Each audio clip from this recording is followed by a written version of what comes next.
Students and welcome back to our next video. As usual SS का हमारा chapter number 18 wildlife का ये second video है। Previous video आपको अच्छे समझ में आ गया होगा। उसी चीज़ को कंटिन्यू करते हुए हमारा आज का वीडियो यहीं से स्टार्ट करेंगे। हमने लास्ट कंप्लीट किया था यहाँ से। अब लास्ट स्टार्टिंग में हम करेंगे एक नेशनल पार्क और सेंचुरी के डायग्राम से। यहाँ पे आपको चार्ट दिया हुआ है। ये चार्ट आपको अपनी फेसबुक में स्टार्टिंग में आपको फेसबुक में नोट कर लेना है। वीडियो पॉज करके लिख सकते हैं, टेक्स्ट बुक में उसमें से लिख सकते हैं, या वीडियो के बाद भी फिर से आप लिख सकते हैं। यहाँ पे आपको नेशनल पार्क और सेंचुरीज आपको बतानी है। नेशनल पार्क कौन सी है, क्या नाम है और कहाँ पर है। सेंचुरीज के अंदर ये कौन से एनिमल्स के नाम है वो आप लिखने हैं और आपको याद रखना है। ठीक है, तो ये आप वीडियो पॉज करके अभी भी लिख सकते हैं, एंड में भी जब आप फ्री टाइम में रहे तब भी नोट डाउन करके प्रिपरेशन एक बार जरूर कर लेना। ओके, देखिए ये हमारा इंडिया का मैप आपके सामने है। यहाँ पे इन्होंने सर्कल किया हुआ है, ब्लू स्टार और आपको ट्रायंगल दिया हुआ है। जहाँ जहाँ ये राउंड ब्लू सर्कल है वो सब वाइल्ड लाइफ सेंचुरी है, जहाँ जहाँ स्टार दिया है वो सब बर्ड सेंचुरी है, और जो ट्रायंगल के शेप में ग्रीन है वो नेशनल पार्क के वेरी आईटी है। आपको एग्जाम में मैं ये पूछ सकता हूँ कि आपको ये वाइल्ड लाइफ सेंचुरी बतानी है, या मैं जगह का नाम बताऊंगा उस जगह पे वाइल्ड लाइफ सेंचुरी बता सकते हैं, या क्वेश्चन होगा बर्ड सेंचुरी क्वेश्चन हो सकता है, या नेशनल पार्क का क्वेश्चन हो सकता है।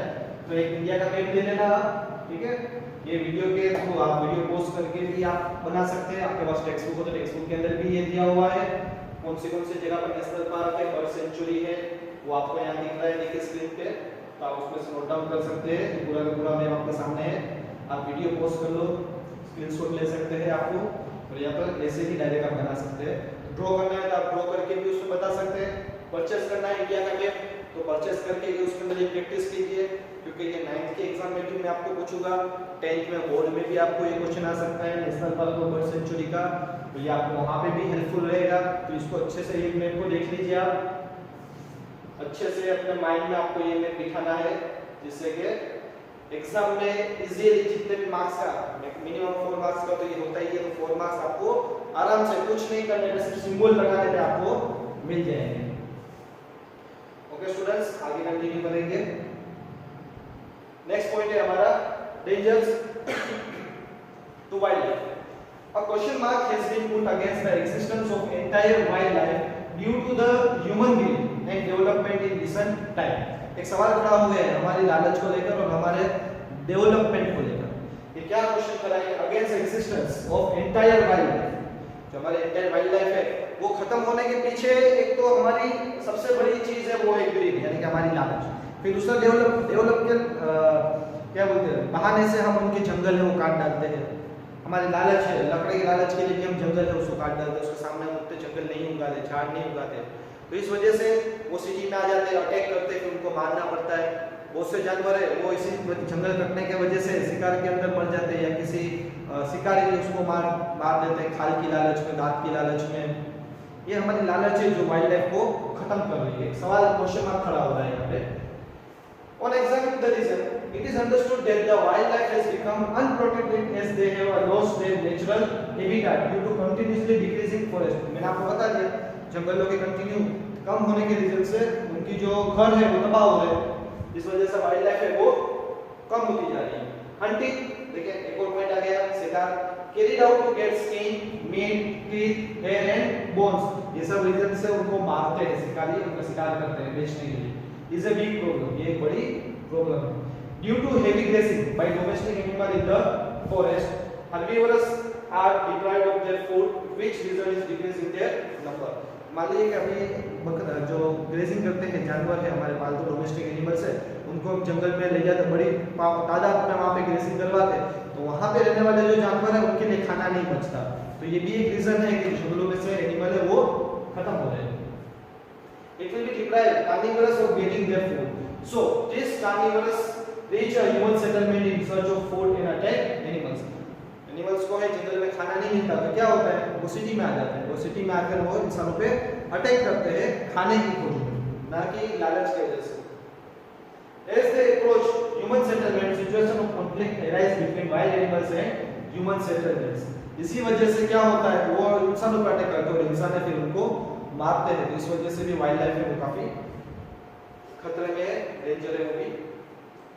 conflicts leads the destruction of wildlife. Besides, the effects on pollution is also very adverse due to human activities. हमारी हर जगह पे हमारी ही एक्टिविटी है वो वाइल्ड लाइफ में भी प्रॉब्लम फेस करती है, प्लस हमारे एनवायरनमेंट को खराब करने में भी हमारी एक्टिविटी का ही हाथ।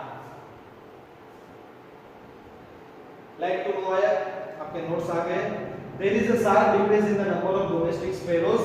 Domestic sparrows से उनकी भी गिनती है वो कम हो रही है, वो भी कम होते जा रहे हैं। Lion is the state animal and flamingo is the state bird of Gujarat. ये भी आपका बोल रहेगा। Asiatic lion, woodcock and party lizard are found only in Gujarat in India। India के अंदर सिर्फ गुजरात के अंदर ही पाए जाते हैं। Wild buffalo, elephant, cheetah, large Indian squirrel, tiger etc. will become extinct in Gujarat. खत्म होने की कगार पे आ गए गुजरात में। Desert sanctuary of Kutch has the largest area of the sanctuary in Gujarat. सबसे बड़ा एरिया कवर करती है डेजर्ट सेंचुरी ऑफ कच्छ के अंदर जो है वो। Porbandar bird sanctuary is the smallest sanctuary in Gujarat. Question कर सकते हैं which is the smallest sanctuary in Gujarat, आपको लिखना है Porbandar bird sanctuary. Due to the decrease in the forest area, the wild animals occasionally came within the human habitation। उनका area कम होने की वजह से वो सिटी के अंदर आके ह्यूमन हैबिटेशन के अंदर घुस जाते हैं खाने की खोज में। Human interference in areas of wildlife result into a clashes with them। इसका रिजल्ट क्या होता है कि दोनों का टकराव होता है, वाइल्ड एनिमल्स का और ह्यूमन बीइंग का। In such incidents, wild animals become victim of human rage and lose their life। Reason क्या आता है कि चलो मान लो एक का शिकार किया जानवर ने, किसी एक आदमी ने अटैक किया, तो उसका रिजल्ट क्या बनेगा कि सब मिलकर उसको मार डालेंगे। तो रीजन आता है कि वाइल्ड लाइफ है, जो जंगली जानवर है वो अपनी जिंदगी गंवा बैठता है। In south and southeastern India, elephants coming to search for food create a havoc in the agriculture fields. Incidents of injuring or killing made by leopard take place in Saurashtra and South Gujarat and by wolf in the forest of northeastern Gujarat.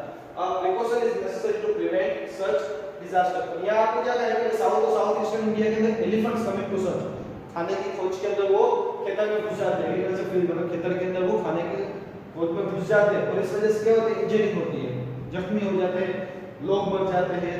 फिर leopard take place in Saurashtra, Saurashtra के अंदर क्या leopard है वो south Gujarat के अंदर bye wolf है वो भी खाने की खोज के अंदर आते हैं, वो भी अटैक कर देते हैं। जंगली जानवर है अटैक उनको नहीं पता कि हमें करना है नहीं करना है, भूख लगी है दिखा उस पे अटैक कर देते हैं। Forest of north eastern Gujarat. और प्रिकॉशन लेना चाहिए, हर चीज का प्रिकॉशन लेना चाहिए, अगर वो आते भी है तो हमें हमारी सेफ्टी रखनी और उनको भी मानना नहीं है।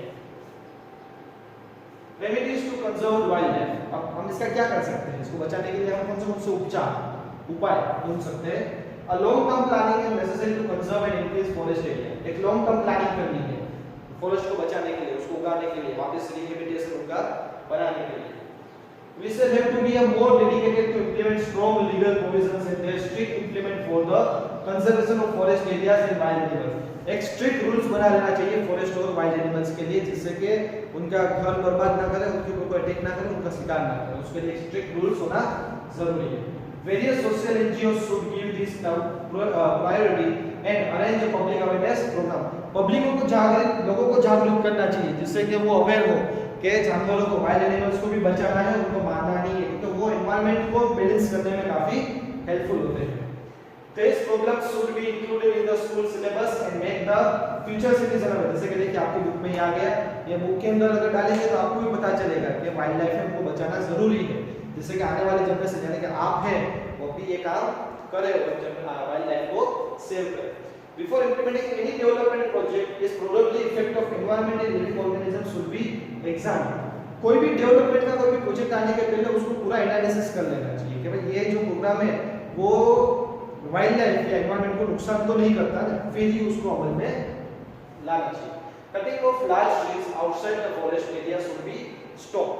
बड़ी तादाद में झाड़ों को काटना है, जंगल को काटना है, वो स्टॉप करना है, because the hollow space within them and their branches are nesting place of birds. अभी इसको काट देंगे तो एरिया कैसा हो जाएगा, खुला खुला हो जाएगा। बहुत से एनिमल्स, बर्ड्स है जो कुछ झाड़ियों के अंदर छुपते हैं वो अपने लिए छुप नहीं पाएंगे और दूसरे एनिमल की खुराक बन जाएंगे, तो एक्सटिंक्शन भी हो सकती है, खत्म हो सकते हैं वो भी। ponds and water wetlands which are necessary for migrating birds and for those which are habited near any water body should be protected. अभी कहीं पे कोई ponds है तो कोई कुछ भी बनाया हुआ है पानी की, जहाँ पे पानी स्टोर होता है, तो आने वाले बर्ड्स के लिए पीने का एक जगह हो सकती है या फिर एनिमल्स के लिए वो जगह हो सकती है, तो उसको भी बचाना चाहिए, उसके लिए सेफ्टी करनी चाहिए जिससे कि उनको इजीली पानी मिल पाए. Any active work is urgently needed to reduce pollution. To manage the forest fire and anti-sector planning should be made for patrolling and safety. एक ऐसा होना चाहिए कि फॉरेस्ट के अंदर पेट्रोलिंग करते रहे जिससे कि वाइल्ड लाइफ है उसको प्रोटेक्शन मिलता रहे, उनकी सेफ्टी रहे, जिससे कि कोई अंदर बिना परमिशन घुस भी ना सके, शिकार ना कर सके और वाइल्ड लाइफ है वो मतलब जंगली जानवर है वो सेफ्टी वहां पर रह सकते हैं. Step taken to nurture the wildlife को और नरिश नर्चर कैसे पालन पोषण किस तरह से कर सकते हैं, उसके स्टेप्स हम क्या-क्या ले सकते हैं. Since early times laws have been framed in our country to protect the wildlife. Wild protect करने के लिए पहले कहीं भी बहुत से लॉ जो है इसके लिए बन गए हैं. Laws were framed to protect wildlife in the time of great Maurya king Ashoka. Ashoka जब थे राजा, उनके टाइम पर ही उनके लिए वाइल्ड लाइफ के मतलब जानवरों के लिए ऐसे रूल्स बनाए गए. Fundamental duties of citizens and directive principles in the constitution also include this things. हमारे फंडामेंटल ड्यूटीज है सिटीजंस की जो ड्यूटीज है उसके अंदर भी ये चीज को इंक्लूड किया गया है. Parliament has passed a Wildlife Conservation Act according to the recommendations of Indian Wildlife Board. Indian Wildlife Board ने पार्लियामेंट के अंदर भी ये बात रखी थी कि जंगलों को बचाने के लिए एक रूल पास किया जाए, तो वहां से भी एक वाइल्ड लाइफ के लिए अकॉर्डिंग उसके जो एक रूल पास किया गया है. In 2014 there were 503 sanctuaries, 102 national parks and 14 bioreserves. Note बना लीजिए कि 2014 में हमारे पास कितने सेंचुरीज, कितने नेशनल पार्क, कितने बायो रिजर्व्स थे. Of these 22 sanctuaries, 4 national parks and 1 bioreserve zone happen to be in Gujarat. एक गुजरात के अंदर है, ये भी आपको नोट बना लेना है.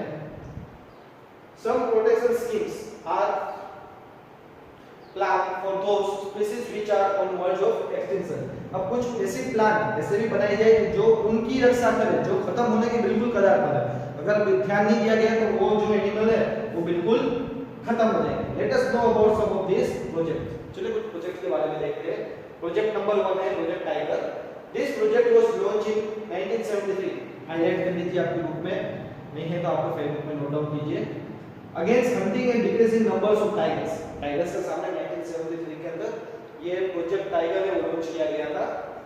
This was implemented for 9 reserve areas under which now 48 areas are covered. ये 9 रिजर्व एरिया के अंदर इंप्लीमेंट हुआ था, जो अभी 48 एरियाज है उसको कवर करते हैं. 48 एरियाज के अंदर हंटिंग है वो बिल्कुल भी अलाउ नहीं है, प्रोहिबिटेड है. उसके बाद का एक प्रोजेक्ट था lion project. There was a time when Asiatic lions were found up to Iran and the Asian subcontinent. एक वक्त था जब ईरान और एशिया के अंदर सबकॉन्टिनेंट कॉन्टिनेंट के अंदर पाए जाते थे. Due to hunting and the reduction in forest area these lions are now restricted to Gir forest of Saurashtra peninsula. कुछ रीजनों की वजह से, शिकारों की वजह से शिकार वहां पे चलते रहे. तो अब ये एनिमल है जो आपको पूरे एशिया के अंदर सिर्फ एक ही जगह गिर फॉरेस्ट के अंदर ही आपको देखने मिलेंगे. At one stage the number had gone below 100. एक ऐसा भी वक्त आ गया था कि इनका जो रेशियो है वो 100 तक पहुंच गया था, 100 के नीचे तक पहुंच गया था. In 1972 a project was started in Gir to protect the Asiatic lion. चलिए नोट बना लीजिए. 1972 के अंदर उनको प्रोटेक्ट करने के लिए ये रूल को लागू किया था वो लोगों ने. गिर प्रोटेक्ट करके एकदम स्ट्रिक्टली वहां पे गिर के अंदर उसको प्रोटेक्ट किया. As a result of this project and the timely taken steps, there are now 523 lions according to the lion census held in 2015. 2015 के अंदर जब इनका सेंसस किया गया तो वही जो 100 के बिलो चले गए थे लायन, उनका रेशियो निकला 523. बहुत अच्छा रेशियो हो गया, 100 से काफी ऊपर आ गए हम. In addition to this, there are other projects also. इनके अलावा और भी प्रोजेक्ट्स थे जो लाए गए. Major projects among them are Anglo project for the rare species of Barasingha deer जो कश्मीर के अंदर पाए जाते हैं. Crocodile project for saline water crocodiles. Rhino project for the protection of Indian rhino and snow leopard project. ये सब projects है जो एक के बाद एक उनकी सेफ्टी के लिए पाए गए.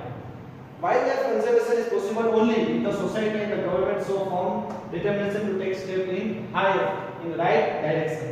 ये तभी अमल में आएगा जब सब मिलके एक सही डायरेक्शन में चलेंगे और सब एक साथ मिलके उनको बचाने की कोशिश करेंगे।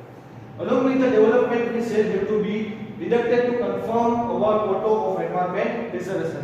एक मोटो ही बना लो कि हमें हमारा एनवायरनमेंट है उसको बचाना है, वाइल्ड लाइफ को बचाना है। ये मोटो लेकर चलेंगे तो डेवलपमेंट के साथ साथ हमें इनको भी बचाना है। दोनों मिलके काम करेंगे तभी हम भी बच पाएंगे, वाइल्ड लाइफ भी हमारी है वो बच पाएंगे। अब एक और ये चार्ट आपको बनाना है नेशनल पार्क ऑफ गुजरात।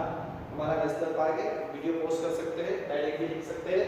देखिए आपको दिया गया है नेशनल पार्क कब एस्टैब्लिश हुआ, कितना एरिया है, कौन से डिस्ट्रिक्ट में है, वहां पे कौन से एनिमल्स हैं। ओके स्टूडेंट्स, तो ये आपके सामने है स्क्रीन पर, पोस्ट कर लो, स्क्रीनशॉट कर लो, जैसे आपको लगता है ये लिखकर ये भी आपको मेमोराइज करना है। ओके देन, तो स्टूडेंट्स यहाँ तक का हमारा चैप्टर, ये हमारा चैप्टर 2 ही वीडियो के अंदर खत्म हो गया। आई होप आपको इंटरेस्टिंग भी लगा होगा, मजा भी आई होगी और अच्छे से समझ में भी आया होगा। तो इसके लिए जो पीडीएफ आपको मिलेंगे अच्छे से अपने फेसबुक में नोट डाउन कीजिए, प्रिपरेशन कीजिए और कुछ डाउट लगता है तो मुझे आप कभी भी पूछ सकते हैं। Thank you students, have a nice day. ये नोट डाउन कर लेना याद से।